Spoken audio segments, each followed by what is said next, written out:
আগামী নির্বাচিত সরকার সংসদে আলাপ আলোচনার মাধ্যমে এইসব সংস্কার গ্রহণ করবে। আমাদের আরেকটি গুরুদায়িত্ব হচ্ছে সুষ্ঠু নির্বাচন অনুষ্ঠান।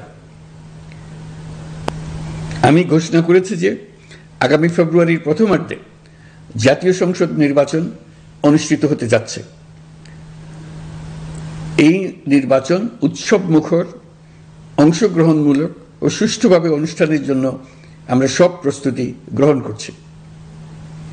আমাদের উপর অর্পিত দায়িত্ব আমরা সঠিকভাবে পালন করার জন্য সর্বাত্মক চেষ্টা করি।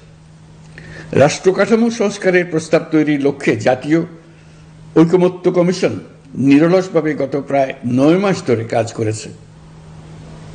এই সময় কমিশন জুলাই গণঅভ্যুত্থানে অংশগ্রহণকারী রাজনৈতিক দলের প্রতিনিধিদের সঙ্গে দীর্ঘ আলাপ আলোচনা করেছে। অত্যন্ত সৌহার্দ্যপূর্ণ পরিবেশে ধৈর্য সহকারে রাজনৈতিক দলগুলো কমিশন কর্তৃক উত্থাপিত বিভিন্ন সংস্কার প্রস্তাব নিয়ে যুক্তিতর্ক উপস্থাপন করেছেন।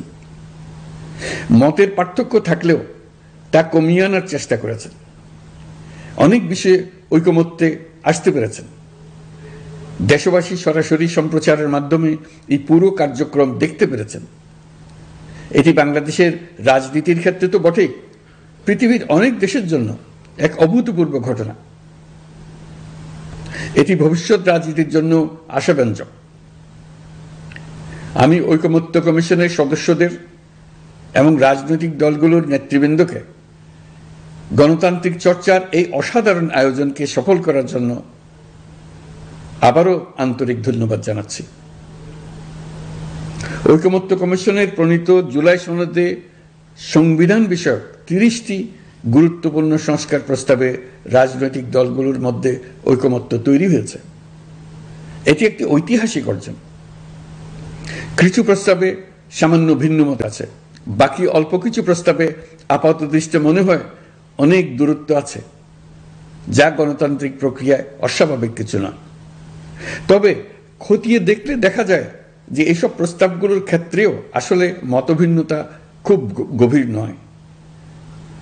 কেউ সংস্কারটা সংবিধানে করতে চেয়েছেন, কেউ আইনের মাধ্যমে করতে চেয়েছেন, কিন্তু সংস্কারের প্রয়োজনীয়তা, নীতি ও লক্ষ্য নিয়ে কারো মধ্যে মতভেদ নেই।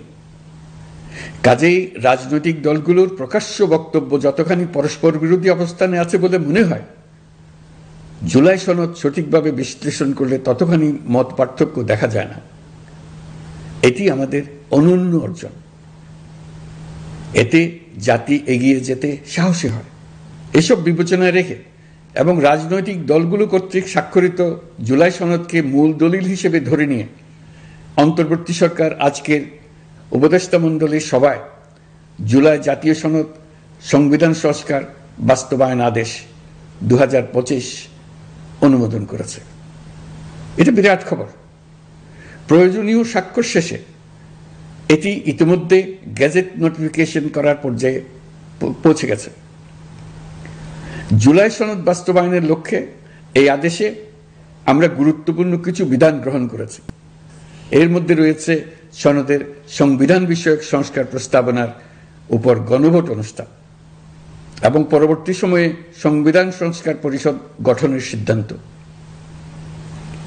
আমরা সকল বিষয় বিবেচনা করে সিদ্ধান্ত নিয়েছি যে আগামী জাতীয় সংসদ নির্বাচনের দিনেই গণভোটের আয়োজন করা হবে।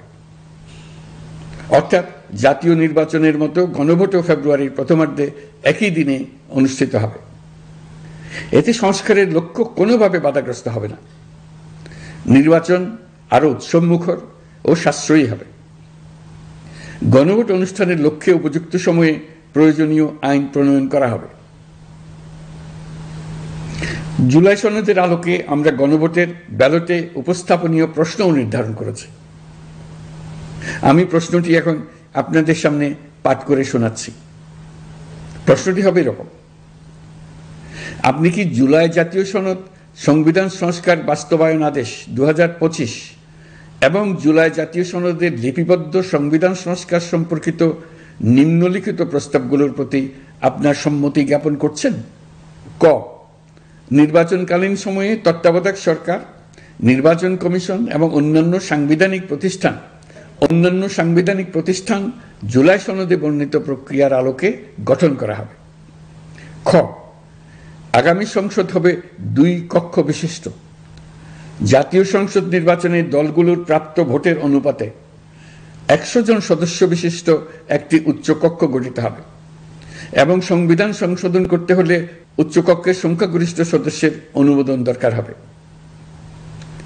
গ, সংসদে নারীর প্রতিনিধি বৃদ্ধি, বিরোধী দল থেকে ডেপুটি স্পিকার ও সংসদীয় কমিটির সভাপতি নির্বাচন, প্রধানমন্ত্রীর মেয়াদ সীমিতকরণ, রাষ্ট্রপতির ক্ষমতা বৃদ্ধি, মৌলিক অধিকার সম্প্রসারণ, বিচার বিভাগের স্বাধীনতা ও স্থানীয় সরকার সহ বিভিন্ন বিষয়ে যে 30টি প্রস্তাবে জুলাই জাতীয় সনদে রাজনৈতিক দলগুলোর ঐকমত্য হয়েছে সেগুলো বাস্তবায়নে আগামী নির্বাচনে বিজয়ী দলগুলো বাধ্য থাকবে।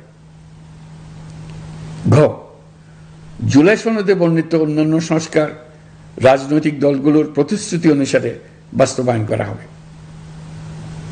গণভোটের দিন এই 4টি বিষয়ের উপর একটি মাত্র প্রশ্নে আপনি হ্যাঁ বা না ভোট দিয়ে আপনার মতামত জানাবেন। গণভোটের সংখ্যাগরিষ্ঠ ভোট হ্যাঁ সূচক হলে আগামী সংসদ নির্বাচনে নির্বাচিত প্রতিনিধি নিয়ে একটি সংবিধান সংস্কার পরিষদ গঠিত হবে। এই প্রতিনিধিগণ একই সাথে জাতীয় সংসদের সদস্য হিসেবে দায়িত্ব পালন করবেন। পরিষদ তার প্রথম অধিবেশন শুরুর তারিখ হতে 180 কার্য দিবসের মধ্যে সংবিধান সংস্কার করবে। সংবিধান সংস্কার সম্পন্ন হওয়ার পর 30 কার্য দিবসের মধ্যে সংসদ নির্বাচনে প্রাপ্ত ভোটের সংখ্যানুপাতে উচ্চকক্ষ গঠন করা হবে। এর মেয়াদ হবে নিম্নকক্ষের শেষ কার্য দিবস পর্যন্ত।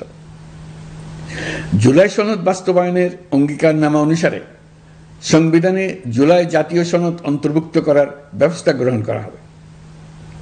এটিও আজকে অনুমোদিত আদেশে উল্লেখ করা হয়েছে। প্রিয় দেশবাসী, অভ্যুত্থানের পর দায়িত্ব গ্রহণ করে অর্থনীতিকে গভীর গহ্বর থেকে উদ্ধার করা ছিল আমাদের জন্য একটা বিরাট চ্যালেঞ্জ।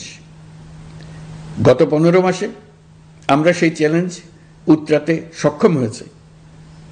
রপ্তানি, বৈদেশিক বিনিয়োগ ও রিজার্ভ সহ অর্থনীতির সবগুলো সূচকে দেশ ইতিবাচক ধারায় ফিরেছে। লুট হয়ে যাওয়া ব্যাংকিং খাত ইতিমধ্যে ঘুরে দাঁড়িয়েছে, মানুষের আস্থা ফিরে এসছে। ব্যাংকিং খাতকে আরো শক্তিশালী করতে নানামুখী পদক্ষেপ চলমান রয়েছে। অভ্যুত্থান পরবর্তী সময়ে বিভিন্ন দেশের বৈদেশিক বিনিয়োগ হ্রাস পেলেও বাংলাদেশে গণ অভ্যুত্থান পরবর্তী প্রথম বছরে বৈদেশিক প্রত্যক্ষ বিনিয়োগ অর্থাৎ এফডিআই 19.13% বৃদ্ধি পেয়েছে। এটি বৈশ্বিক প্রবণতার বিপরীতে এক অনন্য অর্থনৈতিক দৃষ্টান্ত স্থাপন করেছে। আগামী সপ্তাহে ডেনমার্ক ভিত্তিক মায়ার্স গ্রুপের মালিকানাধীন এপিএম টার্মিনালস বিভি এর সঙ্গে লালদিয়া কন্টেইনার টার্মিনাল প্রকল্পে 30 বছরের কনসেশন চুক্তি স্বাক্ষর হতে যাচ্ছে। এই চুক্তির আওতায় ইউরোপীয় এই কোম্পানি $550 মিলিয়ন বিনিয়োগ করবে। এটি এই যাবৎকালে বাংলাদেশে ইউরোপের সর্বোচ্চ একক বিনিয়োগ। লালদিয়া হবে দেশের প্রথম বিশ্বমানের গ্রিন পোর্ট। প্রিয় দেশবাসী, প্রায় 1.5 যুগ ধরে আমাদের জনগণ ভোটাধিকার থেকে বঞ্চিত ছিলেন। তারা আজ আসন্ন নির্বাচনে তাদের ভোটাধিকার প্রয়োগ করার জন্য উন্মুখ হয়ে আছেন। আগামী ফেব্রুয়ারিতে সুষ্ঠু নির্বাচন অনুষ্ঠানের বিষয়ে অভ্যুত্থানের সপক্ষের রাজনৈতিক দলগুলোকে অবশ্যই ঐক্যবদ্ধ থাকতে হবে। তা না হলে জাতি এক মহাবিপদের সম্মুখীন হবে। এই সম্পর্কে আমি আগেও একাধিকবার আমার আশঙ্কা প্রকাশ করেছি। ফ্যাসিবাদের বিরুদ্ধে 2024 জুলাইয়ে মৃত্যুর মুখোমুখি শির উঁচু করে দাঁড়িয়ে দেশবাসী যে ঐক্য গড়ে তুলেছিল, আমরা জীবিতরা যেন অল্প স্বল্প ভিন্নমত ও লঘু বিবাদে জড়িয়ে তার মর্যাদা ক্ষুণ্ণ না করি। 133 শিশু, শত শত তরুণ তরুণী, নারী পুরুষের মৃত্যু, হাজার হাজার মানুষের অঙ্গহানির যে আত্মত্যাগ, সেটিকে আমাদের সম্মান জানাতেই হবে। দেশের আপামর জনগণ সামান্য যা চায় তা হচ্ছে এই অগণিত হতাহতের স্মৃতির প্রতি শ্রদ্ধা জানিয়ে আমরা সবাই যেন ভিন্ন মতের প্রতি সহিষ্ণুতা দেখাই, দলীয় স্বার্থ অতিক্রম করে সম্মিলিত আকাঙ্ক্ষা ও জাতীয় চাওয়াকে ঊর্ধ্বে তুলে ধরি। তাই আমি আশা করি আমাদের এই সিদ্ধান্ত জাতির বৃহত্তর স্বার্থে রাজনৈতিক দলগুলো মেনে নেবে। একটি উৎসবমুখর জাতীয় নির্বাচনের দিকে জাতি এগিয়ে যাবে। এর মাধ্যমে আমরা নতুন বাংলাদেশে প্রবেশ করব। আমরা নতুন বাংলাদেশ গড়ার দ্বার প্রান্তে এসে পৌঁছলাম। মহান আল্লাহ আমাদের সহায় হন। আমাদের আশা মহান আল্লাহ পূরণ করুন। আল্লাহ হাফেজ। সবাইকে